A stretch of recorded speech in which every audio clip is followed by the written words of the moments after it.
Hello and welcome to the inaugural episode of Noot News, a podcast hosted by three friends and lifelong Cards fans. My name is Sandy, and joining me are Andrew and Christian. As part of our first episode, we'd love for you guys to get to know us a little bit. We're going to try to talk about our favorite all-time Cardinals, our favorite current Cardinals, our favorite non-Cardinals, and then our favorite teams that aren't the Cardinals. So we're going to put together a little bit of that for everyone. So we'll start with Andrew. All right. So my favorite all-time Cardinal, it's a little bit of a deep dive, but my favorite all-time Cardinal is Kolten Wong. So Kolten Wong is special to me because we have the same last name in Mandarin, so that's a pretty cool connection. We wore the same number. Like I wore the 16 in Little League. They just gave me that. I was like, oh, that's pretty cool. That there was a guy on the big club wearing that number and also had the same name as me. We both played second base, so I feel like that's also a cool connection. And also, I got to meet him last season. Gravy and I were at the game where Waino and Yachty broke the all-time record for career starts as a battery. And I went down to the dugout hoping that Kolten Wong would come up and sign my jersey. And I didn't actually expect anything, but he was actually there signing for all the Cardinal fans, even as a Brewer. And I thought that was really cool of him. Really, really nice guy for doing that. Yeah, that's awesome. Yeah. My favorite current Cardinal is Paul Goldschmidt, NL MVP. It's pretty mainstream pick, I would say, but I think Paul Goldschmidt embodies what it means to be a Cardinal for me. He's such a great player, has all the fundamentals down. Not really a me person. Like, he hates talking about himself. Every time someone interviews him, is like, what do you think about the Triple Crown or the MVP or whatnot? He's always going to be like, no, it's always about the team. And I feel like that's what it should be, because in baseball, one player can't necessarily carry the entire squad. And I mean, we'll see that with my favorite non-Cardinal in a second, but Goldie just has such a great personality for this team. And I really think he's going to help us win and hopefully lead us to a championship one day. I alluded to it earlier, but my favorite non-Cardinal is actually my favorite player. I know it's yeah, you can't have your favorite player not be a Cardinal. Come on. I know. But I just have to, because he's just one of a kind. He's special. He's a unicorn. I've been told I'm in love with this player by some of my friends. I don't know where that comes from, but my favorite player, who's not on the Cardinals, hopefully will be one day, is Shohei Ohtani. No, it's not happening. Yeah, I know. Never know. But we can hope. Pipe dream. Yeah. The first thing about Ohtani is, in my first real fantasy baseball season, I drafted Shohei Ohtani in the 17th round. I was like, I'm going to take a flyer on this guy. Everyone thinks he's washed. Everyone thinks he can't do the two-way thing. But if he can put a decent 2021. Okay. Yeah, that makes sense. So it was after COVID, when he had the worst season of his career by far. And no one thought he was going to be a two-way guy. Everyone's like, this is his last chance. But I thought that Ohtani had promise. And if he put it together, that's a great pick at 17. I had no idea that he was going to completely shatter the world and become the best player in the league. But yeah, it just happens that way. And yeah, he's a great player. It's unfortunate that he happens to be on my second favorite team, which is the Anaheim Angels. It shows you that star power doesn't always bring you championships or even the playoffs, like the Angels with Ohtani and Trout, arguably the number one and number two players in the sport. I really hope they can get some help. And if not, come deadline, maybe the Cardinals are in on a little Shohei action. But I just don't see how they trade Shohei, but I'd love to see it happen. I mean, maybe they'll throw $50 million our way as well. I don't know. Yeah. A little Jeff Bridich action. Yeah. Well, for me, again, my name's Sandy, and my favorite all-time Cardinal is also a little bit of a deep dive. It is and always has been Alan Craig, and I can't really tell you why. I got into Cardinals baseball when I was a lot younger, and we shared the same birthday, July 18th, so very surface level. But I always just loved Alan Craig, and I guess right around the time I started actually understanding baseball and watching it, so that would have been between 2011 and 2013, Alan Craig had the most productive years of his career. So there was that year in 2013 when he had a ridiculous, it was like 360 or 370 average with runners in scoring position. So that was a ton of fun. He was just always at the center of everything the Cardinals, who did have the number one offense in the National League that year, were doing. And so, it was really easy to like him. His career in St. Louis came to a pretty uninspiring end. He was dealt to Boston and then spent some time in the Padres system. He's been out of baseball for a while now. As for my favorite current Cardinal, it's got to be Adam Wainwright. I know it's tough to pick, Waino, an aging pitcher, over the two superstars we have at the corners in Goldie and Arenado. But he's just been there so long. He's really the last remnant of kind of a bygone era of Cardinals baseball. He's got that iconic 2006 moment. I just grew up watching him, understanding that it was him and Chris Carpenter. And Waino's just stuck around through the years. He's also done so much in the community. So for me, it's got to be Adam Wainwright, even though there are plenty of other great Cardinals. My favorite non-Cardinal, I'm cheating a little bit here, but it's got to be Sandy Alcantara for me. How many other baseball players are named Sandy? How many other people are named Sandy, right? So that's pretty cool. I remember seeing him come up through the minors. Yeah, peep the Memphis Redbirds hat. So I'm a little bit of a prospect guy, right? So I'd watched him quite a bit. I was excited when he came up. And then that regrettable trade for Mr. Ozuna from the Braves. Marlins deal Ozuna. We give back Daniel Castano, Magner Sierra, Zach Allen, and Sandy Alcantara, the 2022 Cy Young winner. But I've just enjoyed watching him pitch for the last couple of years.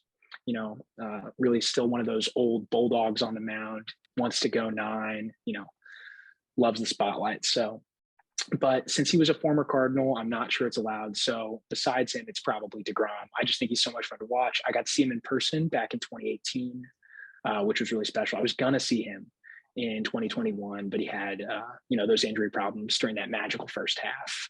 And then my favorite team that's not the Cardinals is probably the Marlins. It's a little bit of the Sandy Alcantara factor, a little bit of the Jazz Chisholm factor. They're just a really fun team to watch. Granted, their offense hasn't been there the last couple of years, and they've, really struggled to contend. But 2020 was a lot of fun. Made the playoffs, knocked out the Cubs. Really appreciated that. So we'll see. But no, everyone is several tiers below the Cardinals in my mind. So, Yeah. Okay. So I can go next. Hi, I'm Christian.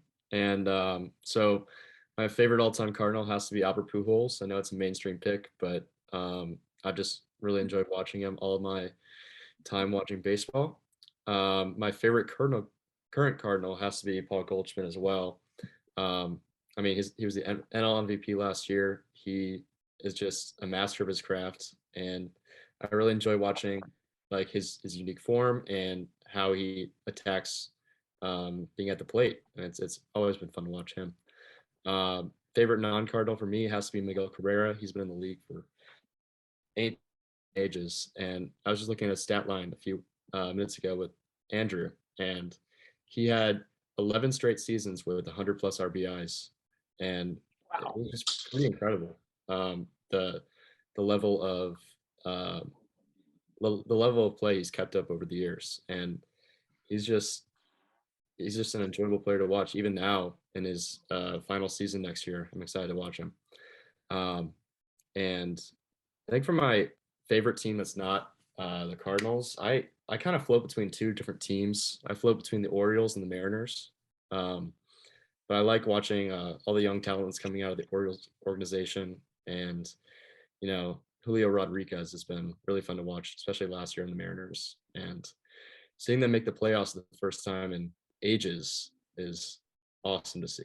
And I can't wait to see what happens with them the next few years. Yeah, snapping that, what was it, 21-year drought? That was awesome. Yeah, no, that was awesome to see. I can't wait to see what they do in the next few years. J-Rod and Rutschman, definitely 2 special talents up and coming on those young teams. So it's very exciting. Oh, yeah. And I saw you told me before the show that you hadn't seen the Mariners documentary, which is shocking because it's just such a good watch. Shameless plug for John Boyd. Oh yeah, I'm gonna hop on that for sure. immediately. I'm gonna start watching that tomorrow. It looks like 6-part series. Yeah, 3 hours and 40 minutes, but it looks like it's gonna be very interesting. So no, well worth your time for sure. Heck yeah. All right. Well, we also wanted to go around and just talk a bit about when we first started watching Cardinal baseball, and then when we became, diehard fans, because that's something the 3 of us have in common. We're not just regular fans. We are, all in, very dedicated. So when did you, really become infected with the fan virus? Start with Andrew. I would say in 2011, that magical World Series run, of course, I wasn't living in St. Louis at the time. I'd actually moved away, and I was living in New Jersey. It was a class full of Mets fans. It was pretty awful, That's awful. Like they're hassling me. They're like, you got to pick a team. So I was like, I'm gonna go with the Yankees because just to make you guys mad. So I also have a little bit of a soft spot for the Yankees. I know that might make me a villain in some of these circles, but yeah, it's a little bit unfortunate for you guys, but that was probably when I really like started becoming like into baseball and like watching the Cardinals, because I was there and I was like, oh, my team is in the playoffs and they're like making this magical run and you guys are sitting at home. Like, I don't know. Like, I wonder how that feels for you guys. And then, that continued run of success. Yeah. Yeah. I was at the World Series game where Alan Craig tripped, your favorite player, Sandy. He tripped. 2013. Oh my gosh. Won us the game. Wow. That was, yeah. I was so confused. I was like, well, he was out by a mile. Like, what happened? But, it's obstruction. Well, then just a couple games later, your favorite player would get picked off to end it. So, in case you forgot. Yeah, that's unfortunate. Yeah, I guess for me, you keep going. Oh yeah, I was just gonna say that in terms of like watching games all the time and like becoming really, really invested in this team, I would say it's definitely 2021 once I got a lot more free time, like after high school, and just being able to enjoy and like keep up with my fantasy team was really fun because I drafted horribly that year. I had Mike Trout in the first round, Marcelo Zuna at some point before he got arrested. It was like Luke Voigt got hurt during the season. It was awful, but like Shohei Ohtani was the guy. Like he was the guy. He carried the squad, and like that was when I really got invested in watching baseball like every single day. And it's great. That's awesome. Yeah, I would say for me, 2011 definitely had a hand in my development as a Cardinals fan as well. I mean, it's just really tough to not get invested at least a little bit when your team makes a run like that. And just being from St. Louis, I mean, you guys know the fans here are just so dedicated and everybody is so in tune with the team. And especially with David Freese, the hometown kid, making a run like that in the playoffs. I mean, that was just so special. I would say then, between 2011 and 2015, during that incredible run they had, just continued playoff success, deep October runs that really set the table. And then as I got a little older, a little bit more interested in just, sports of all kinds. And so when that success stopped, my interest didn't, it just grew. And obviously, 2016 through now has been a little bit futile. We only have the one playoff series captured in that time, 2019 NLDS. So it's been a little rough. But yeah, I would say around 2015, 2016 is when I became completely invested in watching every day, keeping up with the team, being, a very dedicated fan. So that's kind of my story as a Cardinals fan. Yeah. And much like these two, I also started watching Cardinals baseball back in 2011 during our magical playoff run. And I continued on and off a little bit in 2013. I watched us make the World Series, and of course, seeing Colton Wong getting picked off on that base, man, that sticks in my mind to this day. Yeah, it was pretty heartbreaking. It was tough to watch for sure. But after that, I took a little hiatus from watching baseball, and I didn't really watch a whole lot until back in 2019. And that was when Sandy really introduced me to like the world of analytics and sabermetrics around baseball. And before that, I hadn't really had any like knowledge about that side of baseball and what makes it really interesting. So once he showed me that side of baseball, I really got back into it, and I started watching pretty much every game in the season. Moving on, and yeah, that's been my journey. I think you guys are a little jealous you don't have your favorite player's autograph, but I don't know. So what do I know? Yeah, I don't know. It'd be really tough to get Alan Craig's autograph at this point in time. I don't even know what he's up to these days. I should probably figure that out. Well, maybe we'll get him on the pod one day. Hey, always a chance. That would be amazing. I mean, David Freese, it lives in St. Louis still, I think, too. So he comes to Cardinals games. So That's awesome. Yeah, speaking of David Freese, I heard the Texas Rangers where you're at, Sandy. I heard they're doing a little thing when the Cardinals come to town. Some of the fans are gathering. They're holding up signs that say, "I hate David Freese." I think we got to go and show them their place.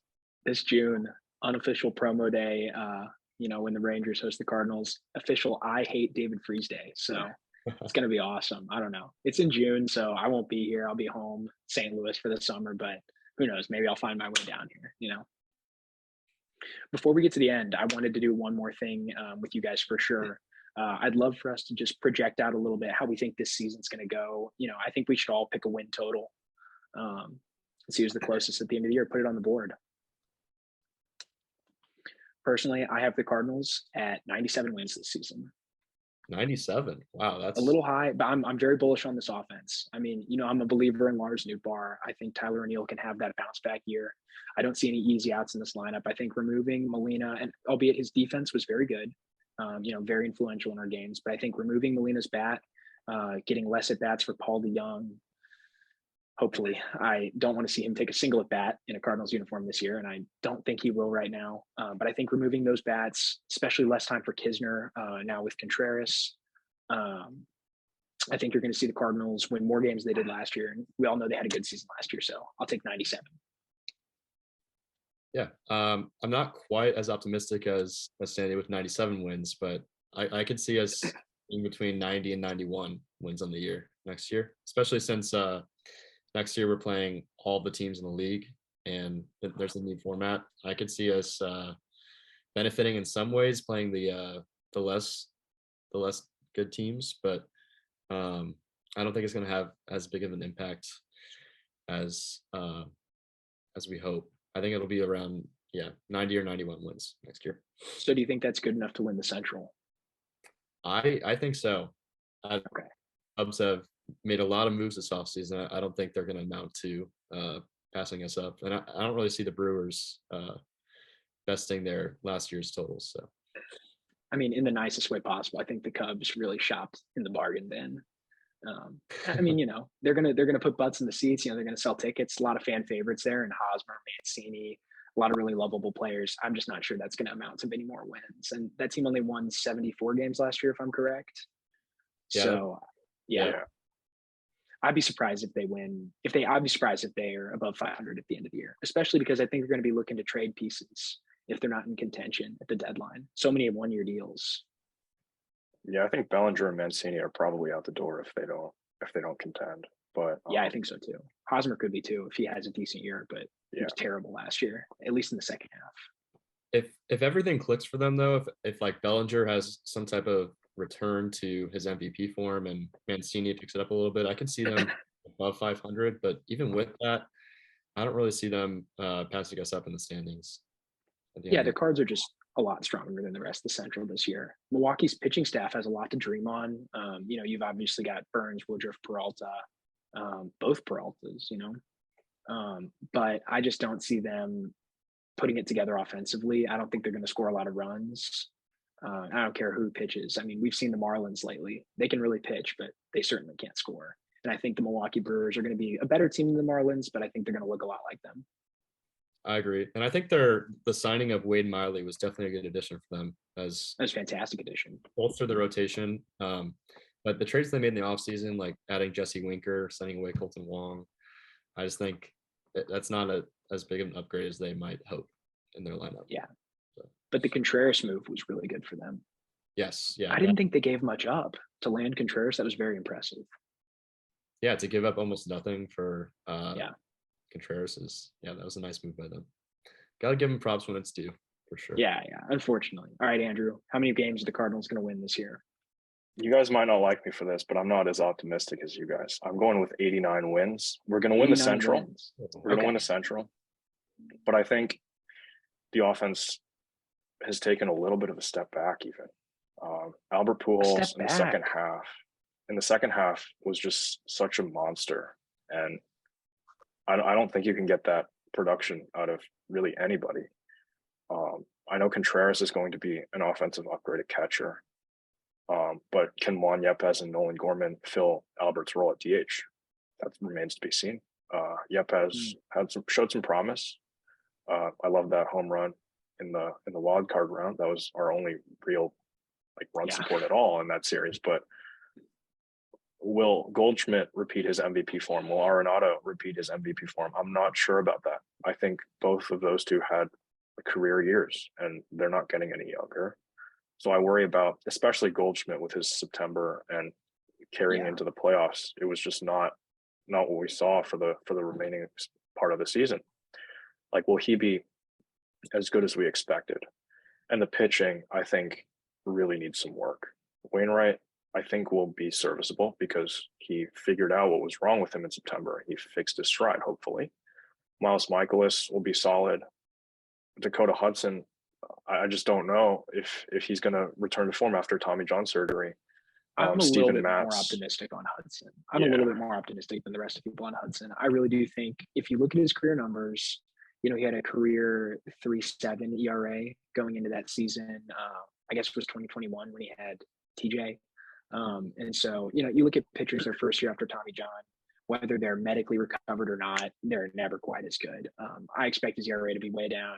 Sure, he's still going to walk a lot of guys. He's not going to strike a lot of guys out, but he's going to continue to pitch to contact. I think his numbers are going to fall, not maybe exactly where they were. I mean, he really outperformed his FIP for a couple of years in a row there, but I think they'll fall a lot closer to that. He'll be a serviceable number 5. And last year, I mean, I think he led the league in the number of double plays turned around him. So he was definitely good for us in terms of like ground ball stuff for him. But maybe next year we'll see some improvement out of him, and hopefully his strikeout stuff will come back. But if he limits the Hudson's walks. Problem. It's the walks for Hudson. If he can keep the free passes down, he's a very effective pitcher, even with the low strikeout rate. True. Yeah. I mean, looking at the rest of the rotation, Steven Matz, I think, has to bounce back. He was hurt most of the season, and he really underperformed what we had expected of him. Montgomery, I think, might have hit a ceiling last year. And Jack Flaherty, like, who knows at this point? Like, we haven't seen Jack Flaherty be consistent since the start of 2021, which is right around when he got hurt. And I worry about the pitching, especially because of the banning of the shift. The shift being banned, sure, I think all teams will benefit from it because they'll get more hits through it, but the Cardinals rely on the ground ball. And if more ground balls sneak through proportionally, the Cardinals are going to suffer a lot more from that than other teams. And I don't know if the pitching is going to hold up. Like, I really wish we had brought back Jose Quintana because he was a league leader in home runs per night last year. Like, who could have guessed that going into last season, that he would have been so good, and he would have come back on a cheap deal, especially with his friend Contreras now catching for us. Like, I think that should have been a no-brainer, and letting him walk was a huge mistake. And I definitely think we should have brought in a starting pitcher that generates swing and miss. There's not much of that on the free agent market anymore, but if we can swing a trade for anyone, really, like one of the Marlins guys, Lopez or Luzardo, Edward Cabrera is another name. But I think the pitching worries me. The team is still very solid. Like, it's going to probably win the Central handily by like 6-7 games, but like, will we advance past the wild card round? We haven't done that since 2019. I don't think the Central is going to be super competitive, personally. Yeah, I don't know. I mean, seeing Andrew McCutchen go to the Pirates, that really bolsters them. So you never know. Yeah, no, the Pirates are a joke, man. I mean, I would like to see some contention out of Pittsburgh because that franchise it's brutal. Cincinnati too. You know, they built all the way till 2020. Maybe you could say they tried to contend in 2021, blew it up again, you know. But I don't see anybody in the same league as the Cardinals in the Central this year. And I understand your concerns about the pitching. Basically, this Cardinals team has 1 number 2 in Michaelis and then 4 number 3s, right? And you've got a lot of depth too. I mean, to play a little bit of devil's advocate, the farm is super strong, okay? You've got so many guys who are going to fill roles. Obviously, you have Jordan Walker offensively, and Nolan Gorman should be a better bat this year. Remember, he had a 111 OPS last year. He was above average in his first season. People forget that because, sure, he had a lot of swing and miss in his game, but he also had a lot of power. He looks like somebody who could hit for average as well. And from the left side, he looks like he's going to be a good bat still.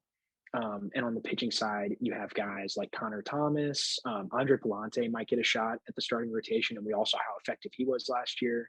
Jake Woodford, not as big a name, not as much buzz surrounding him. They think he's got a much lower ceiling, but hey, every time he's gotten a chance, he's performed.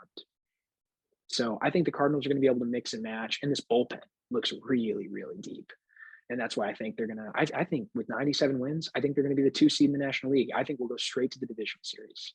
I'm not even worried about a wild card series this year. Put it on the board. Cardinals nice. are the 2 seed.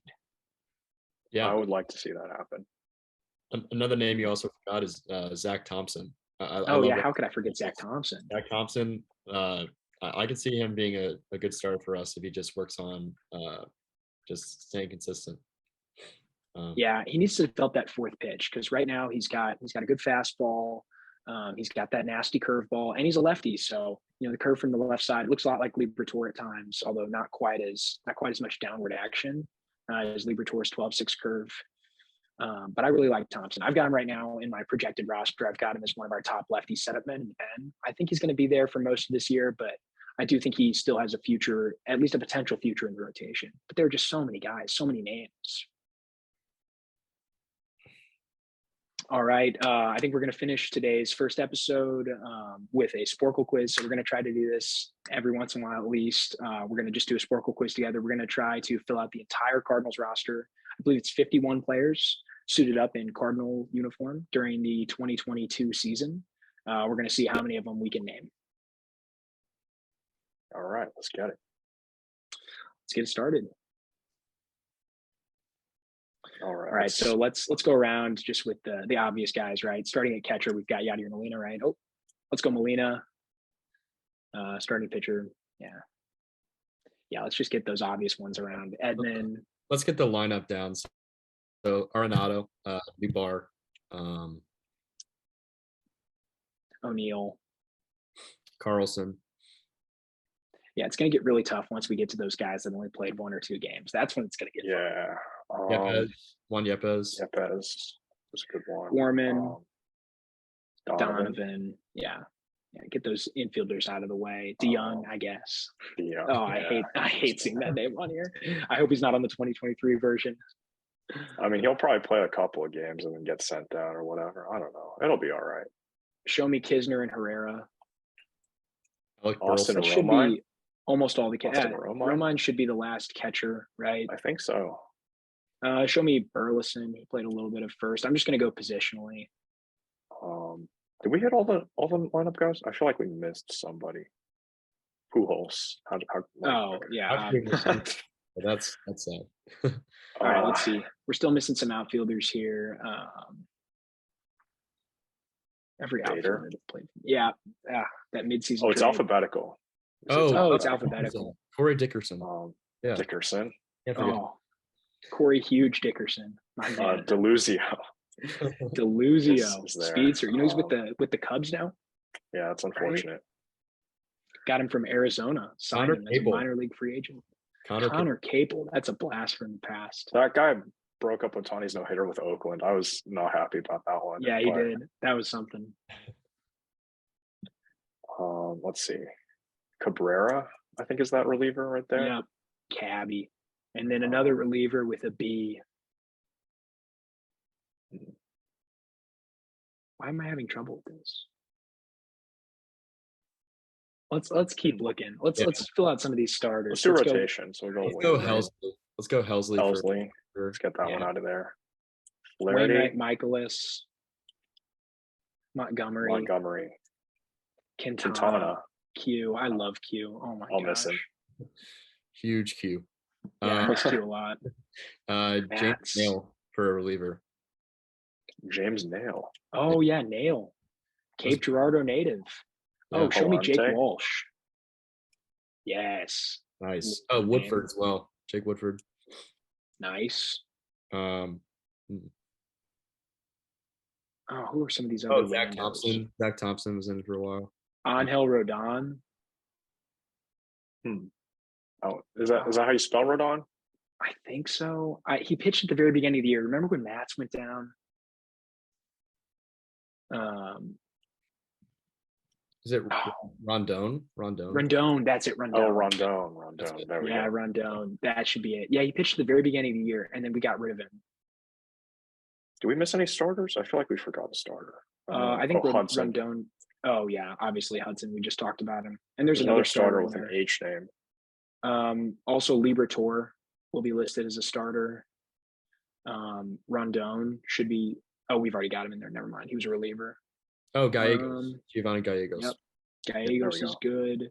Hicks. Show me Hicks. Oh, Hicks was a starter. Okay, I forgot about that. Oh yeah, he was listed as a starter early in the year. I forgot about that era where he pitched a few games for us, like as a starter. That was weird. It's a weird time. Swingman with an N name. That would be Naughton. Packy Naughton. Oh, Naughton. Yeah. Yep. Drew Verhagen is going to be in there somehow. Aaron Brooks is the other B. Aaron Brooks. There's the Cleveland guy. There's a guy from Cleveland who we released. I forgot his name. I know we traded Oviedo, though, and he'll be after O'Neill. He was in the Quintana trade. Give me Stratton. Oh, yeah. Good pick. Who was the guy from Cleveland? Whitgren. Right. Yeah. Yep. Oh, those infielders, those utility infielders in there. Kramer Robertson will be one of them. Oh, he's DH. Okay. Couple more. Getting really down to the nitty gritty. Reliever with an R name. That would be two infielders between R and S.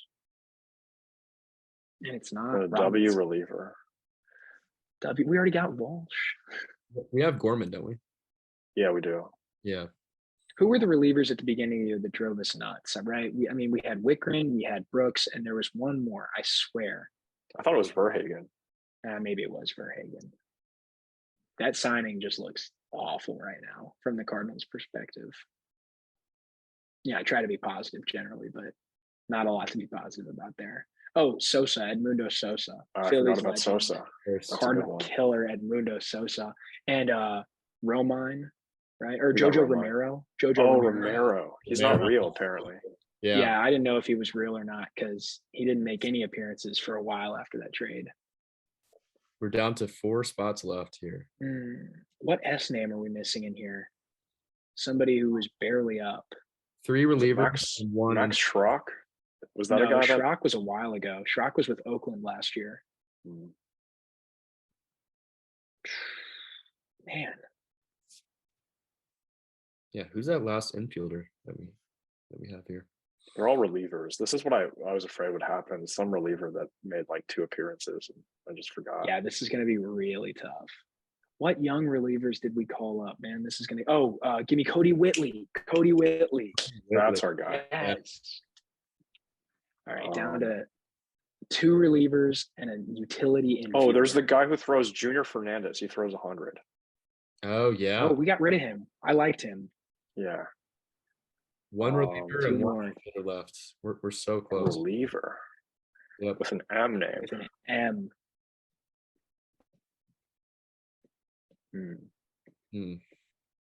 This one's really tough. And an infielder with an S.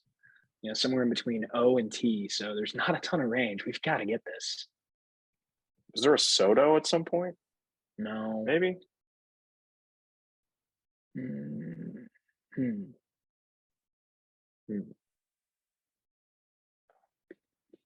gonna have to pull up the roster for last year at this point. I can't.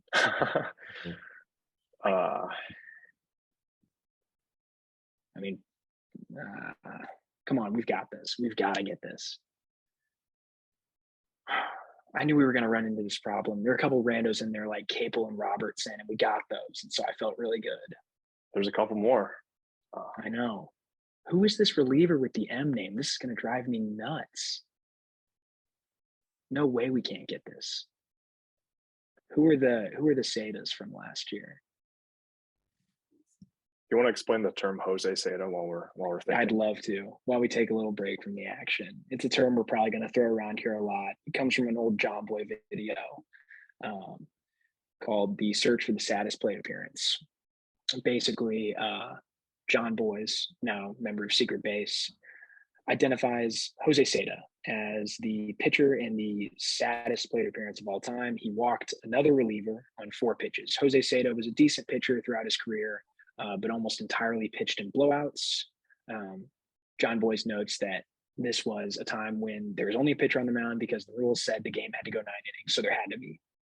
And so often we're going to refer to pitchers who we don't find particularly effective or who only appear in blowouts as Sedas. It's highly likely that this final pitcher is a Seda. You know, for a couple of seasons, I referred to Ryan Helsley as a Seda. And He was for a little bit until last season when all of a sudden he throws 103. I think he always threw 103. He just didn't have any command. But yeah. Did Carlos Martinez pitch for us last year? Yes. Nope. Last year? Nope. That was early 2021. He was on a PED suspension last year. Oh, yeah. Darn. That felt like a really good pick. Oh my gosh, guys. I know it is. It's McFarland. Oh, So forgettable. Oh, I remember very that. I had to make a thank you post for him on our social medias last week because he signed with the Mets or something. The other true Seda. I remember we brought him and Luis Garcia in 2021, and they were great then. But McFarland last year, that relationship needed to end a little bit faster than it did. Yeah. Now one more player. We're down to one. Infielder with an S name. There's like no range at all between O and T. Yeah, I know. I mean, it's SO or SP or ST. Okay, I think I found it. I don't remember seeing him play in a game, but I'm seeing this on a roster list here. Wait, give me the first name. No, don't say it. Don't say it. Don't spoil it. To spoil it here. I don't want to spoil First name. Should I say first name of this guy? Give me the first letter of the first name. What is it? I didn't hear that. It's a C. A C? How do I not know this person? All right, give me the first name. I don't know. Yeah, it's Corey, but there's no E. So it's Corey with a Y. What? Yeah, I know. I don't remember. Did he ever play? How many games did he appear in? It's showing him on the roster list here. Looks like he appeared in. Wait, give me the full name. Corey Spangenberg. Oh my gosh, I should have gotten that. Yeah, longtime MLB vet Corey Spangenberg. I forgot that I think he pinch ran for us at some point.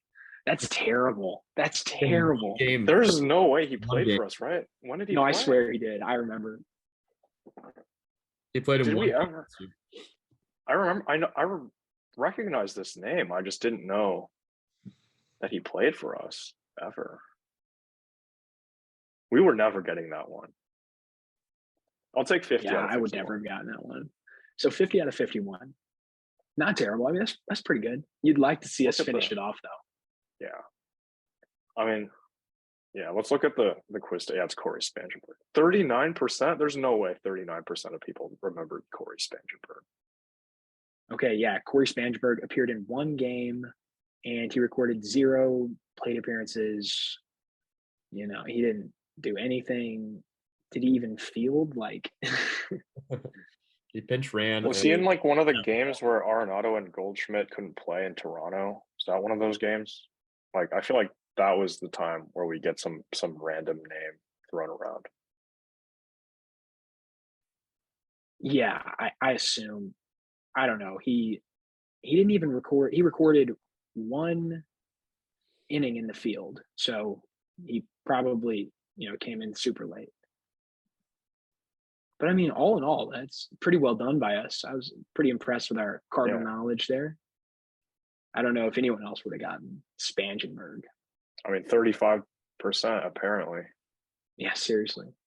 How about the Aaron Brooks era at the beginning of the year? That was a dumpster fire signing. The best way to waste $1 million is to spend it on an old reliever, as the Cardinals have found. We're going to be experts in doing that with John Lester and John Lester and who's the other guy? J.A. Happ. J.A. Happ and Wade LeBlanc. Yeah. For me as a Cardinal fan, I think John Lester had one of the biggest redemption stories that I can ever think of because he was a huge part of that 17-game winner. And it was without him, who knows? Well, yeah, I mean, and he was coming from what? Boston to Chicago to Washington. I mean, that's almost the worst career path possible.